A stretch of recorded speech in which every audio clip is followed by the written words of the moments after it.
Welcome back to Andy's Can. Today we're going to be replacing the door frame on this entrance door into my shop.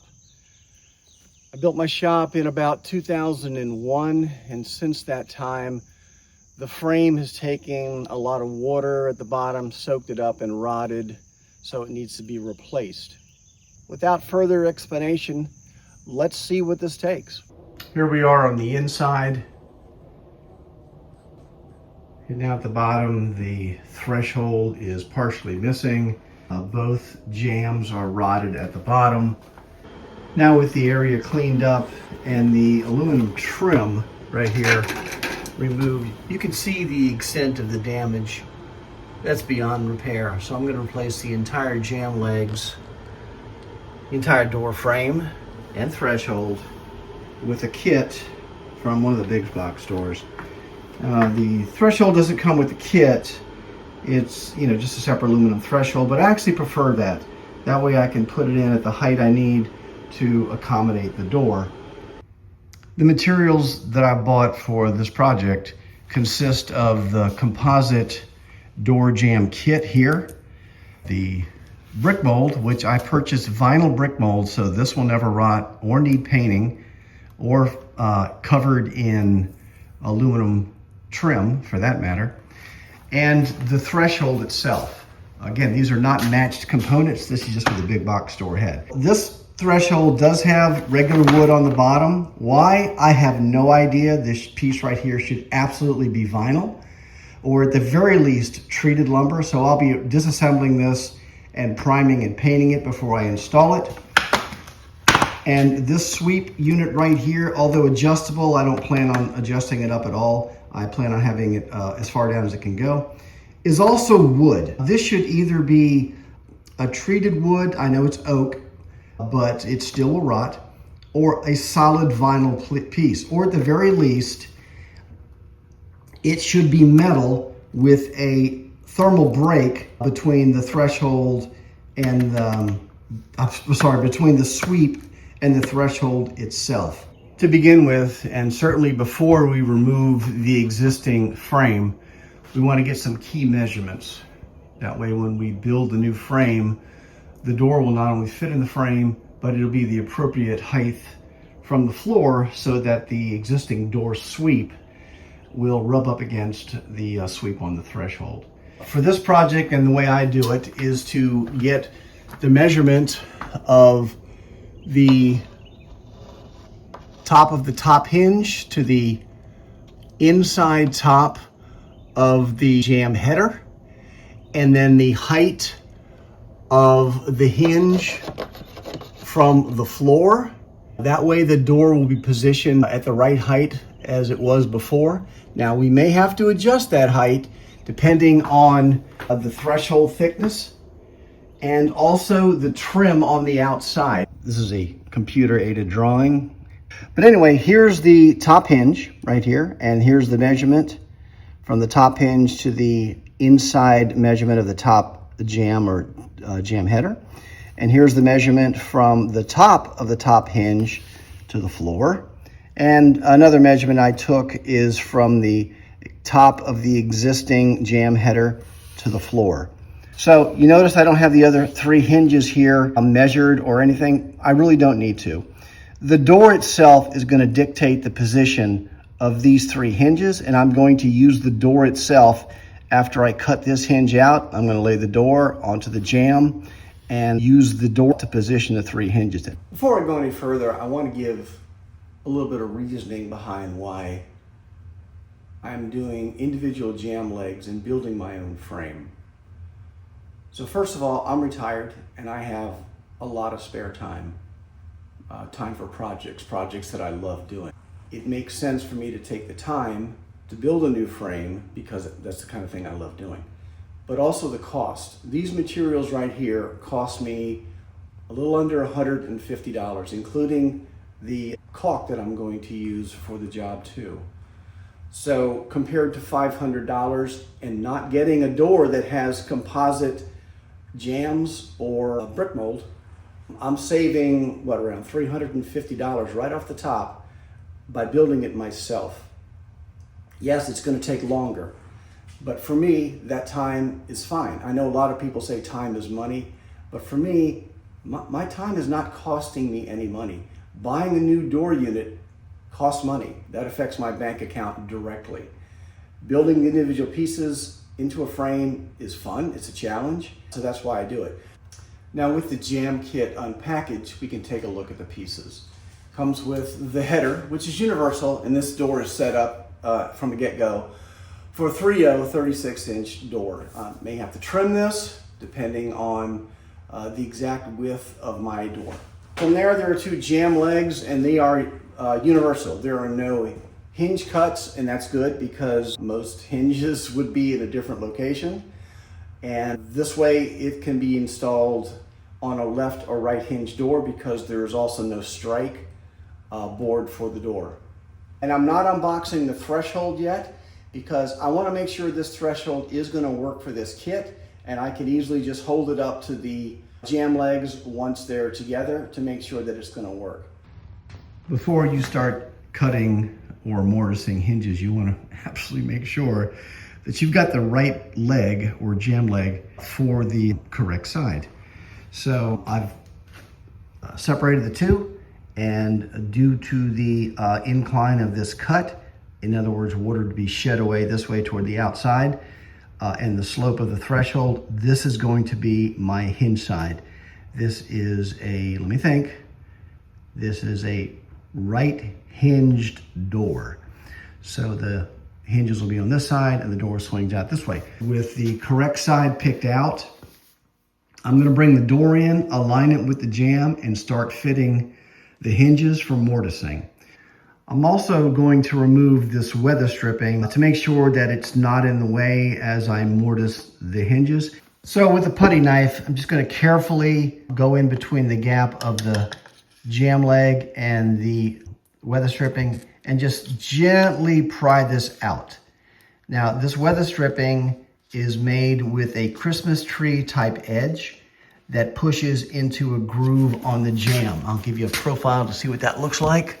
Here is the groove it goes into, and here is the weather stripping, and that little Christmas tree formation just pushes into there and locks it in place. So I'm going to go ahead and remove that. So I've got the frame mocked up onto the door. I've got the threshold in place, and this threshold will work. It fits the bevel cut in each jam leg perfectly. It is just a little wide. If you notice these gaps right here, this is a little wider than I would like. So I'm going to be cutting the width of the threshold down just a little bit, probably not even 1/8 of an inch. Both of these, they're even, but I believe they're excessive. I think they can be a little tighter than that. So we're going to cut that. So the threshold is even with the bottom of the jam legs right here. That's where it needs to be installed. Let's go down up to the head of the door now, and you'll see an issue that I have to deal with. This is the top that comes with the kit, and it is too wide as is. So you can see it overlaps here, it overlaps here. This is an easy cut. This is just a miter cut to the width that I need at the top. I'll adjust the jam legs in so that the gap is correct. This is more like the gap I'm wanting right here. I'll adjust this one in, take the measurement, cut this to length, and this is ready to go in. The reason I'm not using or showing you the cuts is because everybody has their own method and tools to do this type of cut. I have a shop miter that is stationary, so it stays in my shop. So I can use this readily. So that's going to be an easy unit to cut this to length, and then to cut these jam leg stops so that they are recessed and this will fit in here. I'll also have to cut these to length because they're too high this way as well. So now with the header cut to length to allow for the gap that I prefer between the door and the jams, I can take this measurement here, allow for the gap at the top of the door, and that'll tell me how much I need to take off from the top of the jam legs, and also to cut out for that integrated stop. With the threshold cut and the jamb header cut, I've fitted everything together. Used a couple screwdrivers for spacing, and I'm satisfied with that spacing right there. I'm not worried about this middle right here. The ends are being bowed a little bit because the hinges are not mortised in yet. This is the top gap that I want. It's about uniform with the sides. So, and the header is in place and cut to fit. So I disassembled the threshold. I took the wood pieces out and went ahead and did some primer on them. Even though that was oak, I don't plan to leave it a natural color. I plan to do it a gray, mainly to match the floor since that's part of my shop. Since I've got the door mounted in the jambs, I can go ahead and just simply mark the top of this hinge. Make that the top. With the measurements verified, I've disassembled the jamb, positioned the door and the hinge section of the jamb here so that I can transfer the marks onto the jamb to mortise the hinges. I used some marks from the existing jamb that's still installed and measured how far in the hinges need to be set into the jamb. So these marks are now aligned with the edge of the jamb on each of the hinges. I'm going to use a razor knife and run around this to try and get the radius of this hinge right here. And this is a composite material, and it's not going to mortise as easily as wood would. Wood would. So I'm just going to take a razor knife and run around the hinges several times to get as much depth as possible. And then I'm going to remove this and mortise out the hinges. When the clamps were in place, I went ahead and pre-drilled 2 holes for each hinge and put the screws in to hold the hinge in place without the clamp in the way. It's going to be easier to cut around the hinge. So all 3 of those have been done. So the technique is to, on the straights, just pull and dig in, over and over again. On the radius, though, you want to do a series of pushes and just push in around the radius and do that a lot, and then carefully trace around to try and get a round cut as best as possible. And here's the hinge installed. I've got 3 of the screws in. This 4th one will be a longer screw to penetrate the 2x4 behind the jamb to give the door, this hinge, more strength than just relying on the jamb itself to keep the door from leaning inward. So with the first hinge on the door and screwed into the jamb, we can use the door itself to position the hinges exactly where they have to go. So with the door remounted in the hinges and the complete frame on the door, we can take a look at the gaps and see that they turned out pretty well. They're pretty uniform. It's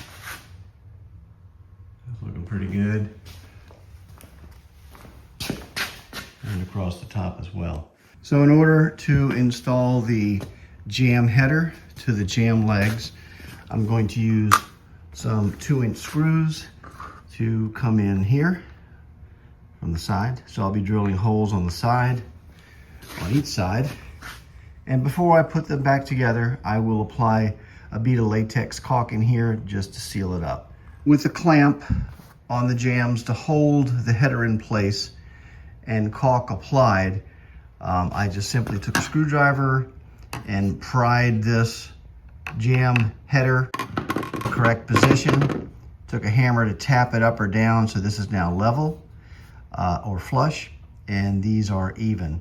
So now I'm going to drill the pilot hole in the jamb header and apply the top screw. So now the top 2 screws have been installed into the header. With the header jamb in place, it's time to attach the threshold to the jamb legs. So you can see the bottom wood here has been painted, primed and painted. I also took the time to fill this gap right here with mortar and allowed it to set up. So So the problem with this type of threshold being hollow right here is that the concrete will end about right here of the building.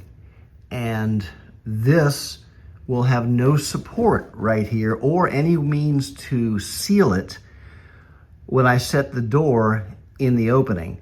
So this mortar will provide support and a place to apply a liberal amount of sealant when I install the door. So I have a clamp holding it in place.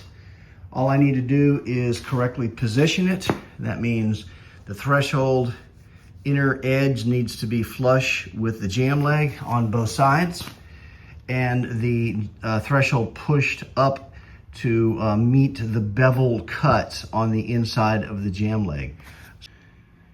With the threshold secured to the jamb legs with 2 screws on each end, it's been caulked and the header in place.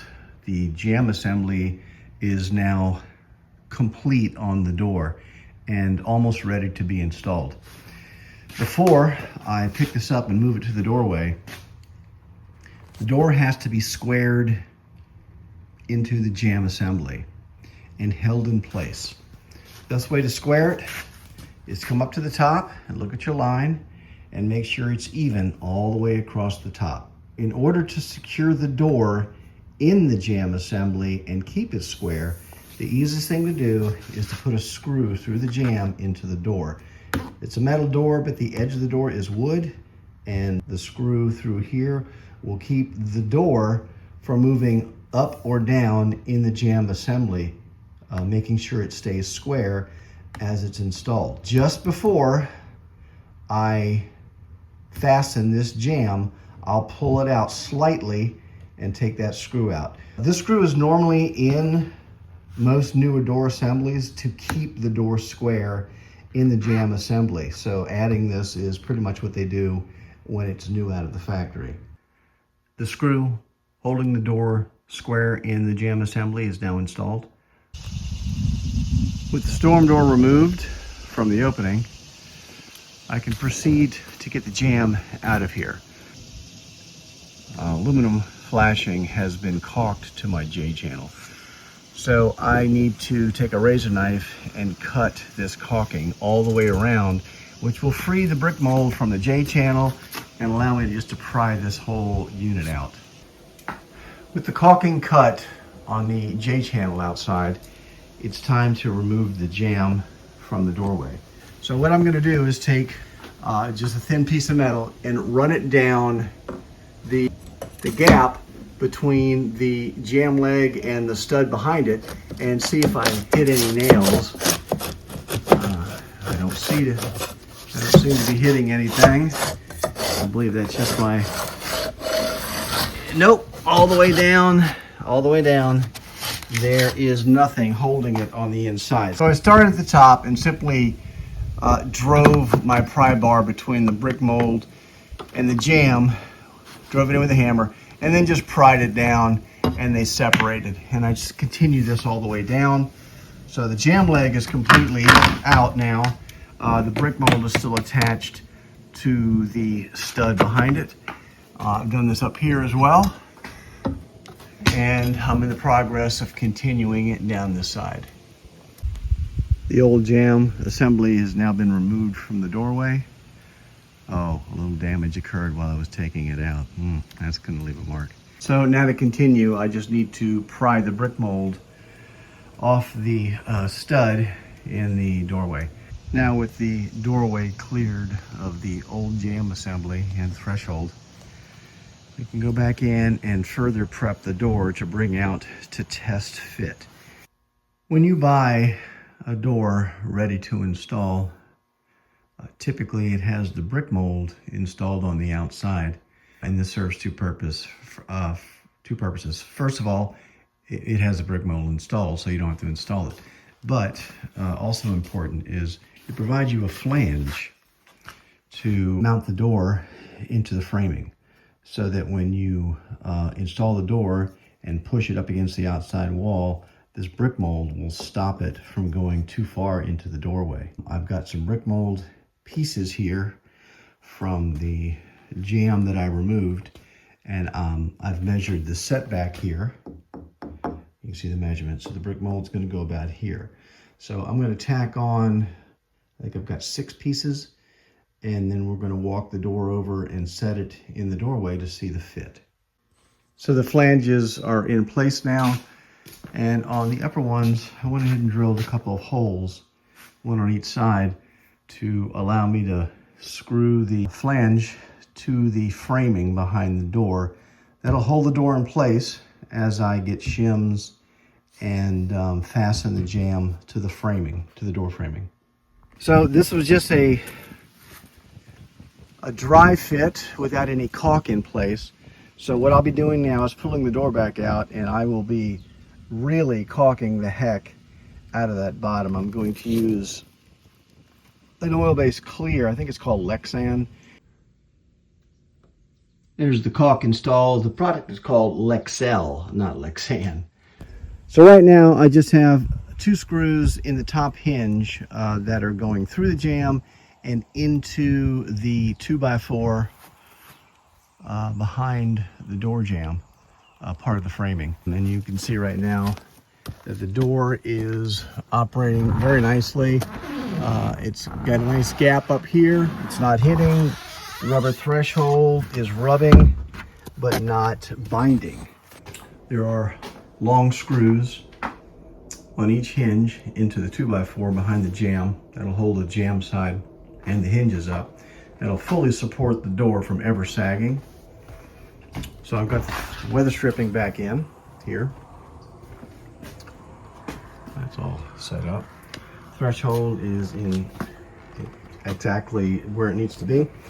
And on the jamb side, on the strike side of the jamb, I went ahead and installed shims to bring the jamb out for the gap of the door, to get that gap pretty uniform all the way up and down. So these shims will do that. There's my pack of shims right there.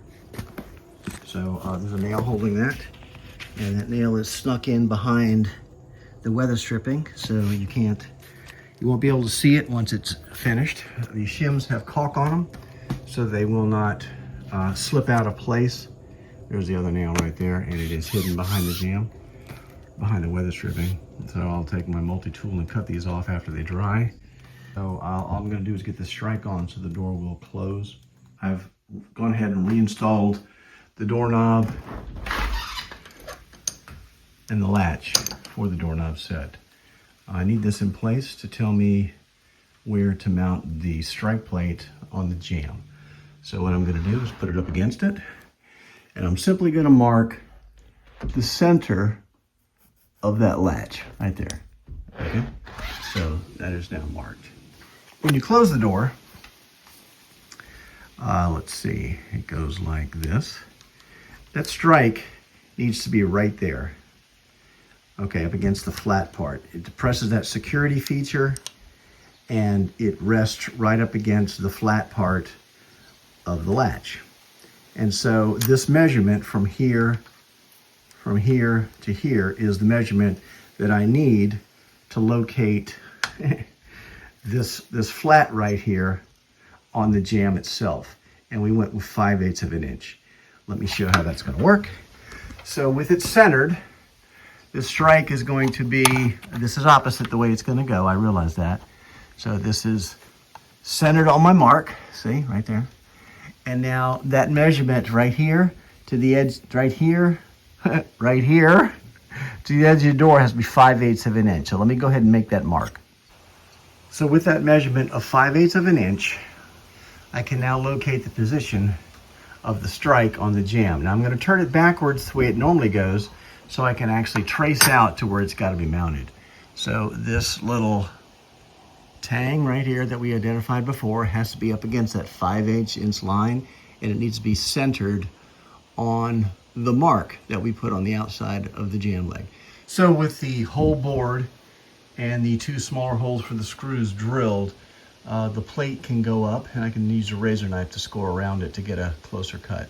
I just took one of my chisels and D-shaped this hole so that this flat would fit in there and the screws would go in their holes, and that's going to be where I'm going to go ahead and put this up close the door, see how it fits. When you're boring the hole right here with your spade bit or hole saw, be careful not to go all the way through. You'll just leave a hole up to your gap of your framing 2x4 behind it. With this part still left in here, that'll paint and look a lot better than a big hole. I like the look of that without being chiseled out. Surface mounted is fine. I'm going to use longer screws to penetrate the stud behind the jamb for better security. These small screws, if you put a shoulder to the door, will split this right out. Before I put those screws in and screw them tight, which will pull this jamb tighter toward the 2x4, which I do not want, I will add additional shims behind the strike, behind the jamb where the strike is located. I've completed installing the new brick mold, and so this is the finished product of installing the new jamb legs and threshold on this doorway.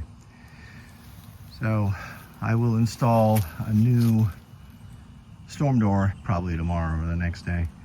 So I've still yet to caulk here at the brick mold and J channel and at the brick mold and jamb leg. This is not a video about caulking, so I'm not going to go into that. This job took a good amount of time. I did it over a period of a few days, mainly because I had to wait for primer and paint to dry, but also other things came up and I had to get to it. So for me, this was a total success. This job turned out beautiful. The door works absolutely phenomenal. This job was actually a slight challenge for me. Although I did home repair early in life and for many years, I've never actually replaced the jamb legs and threshold on an entranceway. I've replaced doors, I've replaced thresholds, and I've fixed jamb legs before. I've fixed doors that have been kicked in. But this was a new experience for me, and to me it was a challenge. And that's what I loved about this job. It was a challenge, and that's what I love about my projects, is that they challenge me. I don't know what your motivations are for projects like this. Me, it's personal satisfaction. These are the kind of things I love to do. The money savings, that's icing on the cake. So the money that I saved by doing this myself over buying a pre-installed door, which certainly would have taken me a lot less time, is that money saved will go towards buying that new storm door. If you have a project like this that your time is limited, then I understand that you're not going to repair the jamb legs because it takes time. But if you have a weekend and you want to save some serious money, then I highly recommend giving this job a try. I appreciate you sticking around for the entire job and my little dissertation at the end here. I would appreciate it if you look at some of my other videos and every now and then hitting that thumbs up. Thanks so much.